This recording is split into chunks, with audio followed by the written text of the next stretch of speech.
Hey y'all, so I just finished watching the interview with Isis Morales. And first of all, people are so rude. Like the people in the comments, I'm like, do you guys have a heart? They're like saying she's a liar or she's an actor, like all these kind of just like outrageous things. And I just don't understand. Like, we don't have all the facts. We weren't there, but to call her a liar is like just so crazy to me. And people were really like going all the way in. And I just felt like it was so sad because this is a story of, unfortunately, generational trauma and curses, if you will, after generation, over and over and over and over and over again. And I said it when I called into that thing, and I'll say it again. At least she listened to her children, and got them out of that situation, because there are so many parents, cousins, aunties, uncles, grandparents, whoever that know what's going on and will still sit across the table from the perpetrator like nothing happened. But then they'll shame the gay cousins because, oh, they're so this and that. But the predator is sitting right across the dang on holiday table like they didn't do anything. So that's the first thing. The second thing is, I knew that we were going to hear that she had a lot of different traumatic levels. I wish that she went a little bit more into her experiences, and I definitely think that there are some details that she didn't necessarily share. But at the same time, I think that she's sharing what she can as she's able to, and sharing her truth and her story as it's coming out to her. And people are shaming her for putting the story out there, but personally, I'm a full advocate for saying your truth and not protecting predators. I'm a full advocate for putting your stuff out there. Now, could she potentially have deleted the pictures of her children before putting this out there? Yes, I can say that. And though, I think like God speaks in mysterious ways, and if God is telling you to share your story, be darned what all these other people are going to say, because you have to do what you feel called in your soul and your heart to do. And people were in the comments also like, get a job.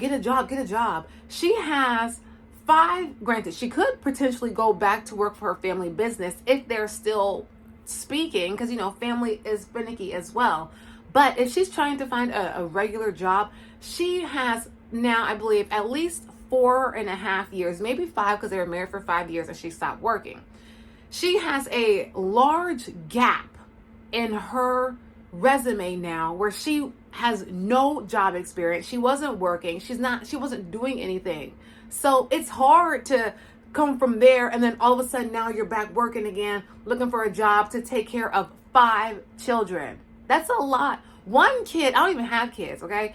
But one kid is a full-time job. So 5 children as a single mom, that's challenging. And she already had a traumatic upbringing. A lot of people are coming from their own perspective and from their own trauma. And I'm not saying that they don't have valid points, but I just wish people would be a little bit more graceful with her and understand, like, I'm certain this is not an easy thing to be dealing with. And apparently it's still an open case. So I guess we're going to find out what's going on later.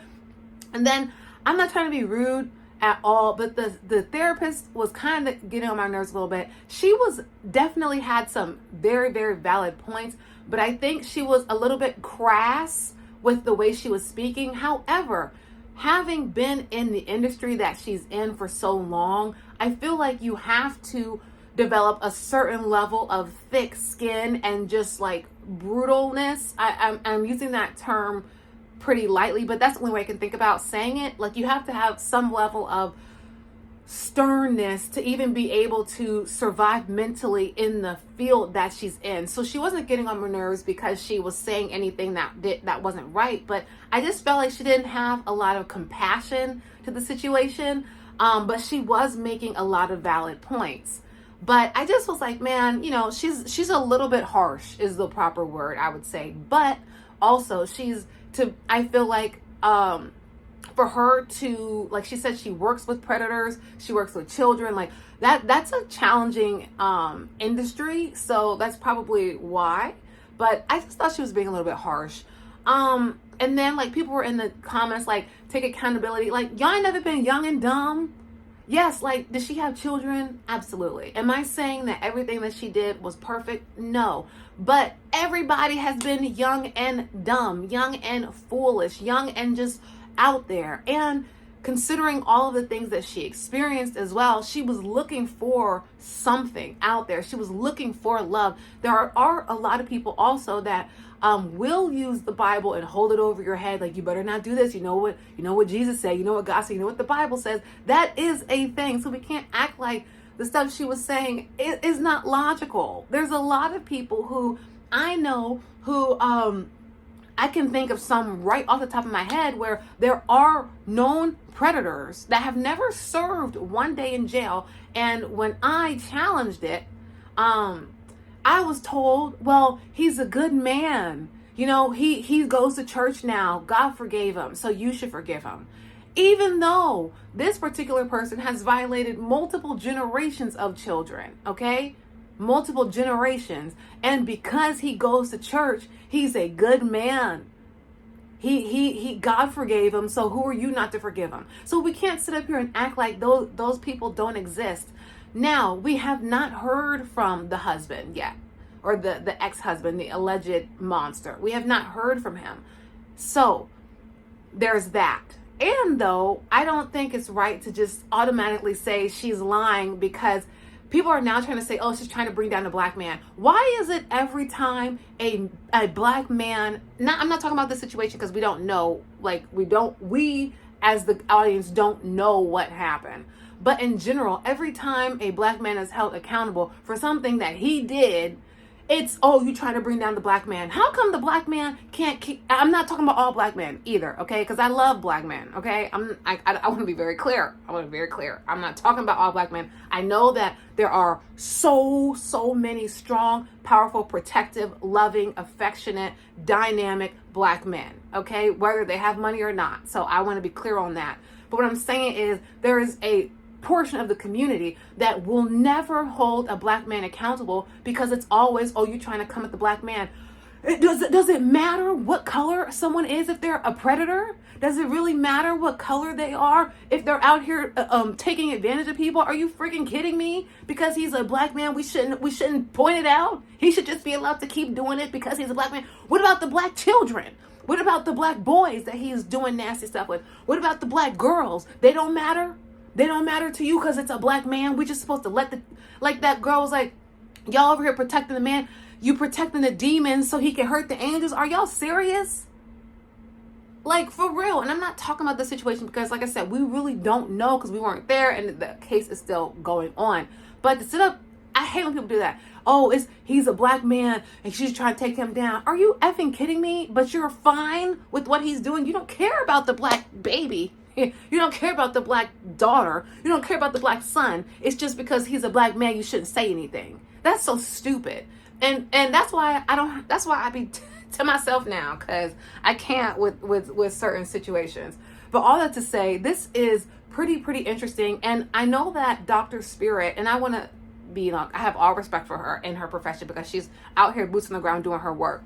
But when she told Isis, like at the end, like, I know you're not going to listen to me and stuff, I'm like, you're supposed to be a therapist. Like, why are you saying that? You know? She's like, well, I know you're not going to listen to me, but I think you should basically stop making content so that she can't feed her family after that. She don't have a job, apparently. I don't know what her relationship is with her family members so that perhaps maybe she can't get the job back with them. She has a 5-year gap in her work history, so it will be very challenging for her to get a job. She has 5 children who are under the age of like 13. She has a few toddlers and a relatively new baby. She has to work. And I know people might say, oh, whatever, but she's on a wave right now. The best thing that she could do would be to continue, I think, to produce content so that she could continue to put food on the table. And perhaps, I think she could, and I'm saying this with compassion and love, I think that she could be a little bit more authentic with her story and with her truth, because it does seem like, and rightfully so, because you probably, nobody wants to put all their stuff out there for the streets, But it does seem like she's very mindful of what she shares. It seems like there's more stuff that she's not fully telling the full truth on. I hate to say that, but that's just what my instincts are saying. I'm not saying she is, but my instincts are saying that there's more to this story than meets the eye. So I think that she should capitalize on what she has going on. Darn the haters. People going to not like what you do, whether you do it in public or not. So I think that she should continue doing what she feels called to do. If God is telling her to transform her channel and push forward, what is she supposed to do? Cry and give up? What is she supposed to do? Let her children go hungry and be homeless? Is that what will make people happy? What is she supposed to do? Keep starting GoFundMe pages? She needs to figure out a way to sustain herself and her children. And I just wish people were a little bit more compassionate, because it's easy from your perspective to say what you would have done in her shoes, but you're not her. We don't know what her life experiences were to cause her to make the decisions that she made. Regardless of how strong of how whoever the people that raised her were, clearly something went slightly off. And she was young. I have a cousin, like I said in another video, I have a cousin who, after watching Teen Mom, decided that she wanted to be a teen mom. But I also know that cousin was basically for sale from her mother. And I was a child too, so it wasn't much I could do. But that's what I heard through the grapevine. So I don't know that to be 100% true, but what I heard through the grapevine was that particular cousin, anytime her mother had a new man, that particular cousin, it was like, don't see nothing, say nothing, basically. Now, I didn't know all this when I was growing up. I found this out later. But the point is that that's the only person I know that specifically wanted to have a child young. So I'm not saying that there's more that she experienced, but it seems like she had a really, really traumatic experience growing up. And another thing that I've noticed is that when people, especially when they're young and they rush into marriages, they rush into relationships, they rush into being with someone to get into their own house and grow up, they're usually also running from something. And I'm not saying that that's her situation, because I don't know her from a can of paint. But that seems to be the pattern with that type of thing. They running, trying to grasping at straws because they feel like they're drowning. So I just wish people would be more compassionate, because we don't know what her story was. We don't know what she's dealing with. And I hope and pray that she can heal. I'm glad to hear that her and her entire family are in therapy. That's also expensive as well. I hope that she's able to find a way to sustain herself. And I do hope that her story can help inspire other people.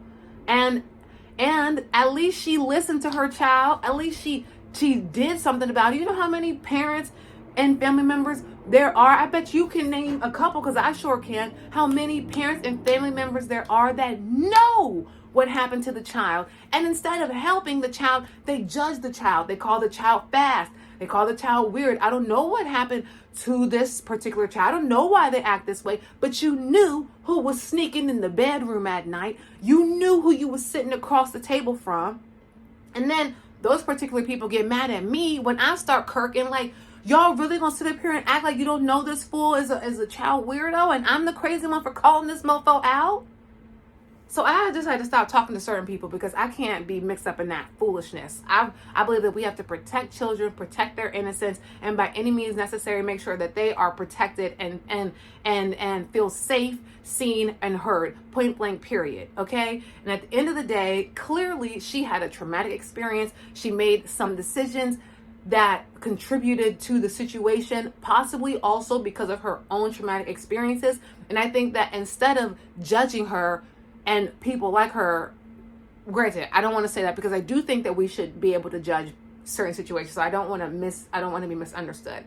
Instead of attacking her, perhaps we can be helping her and people like her. And then perhaps these things will stop happening. And I darn sure don't think it would stop happening by her not telling her story, because now we are having the conversations. There's so much conversation now on this topic of child predators, what to look out for, What should we be noticing? All of these conversations now are happening because of her story coming out.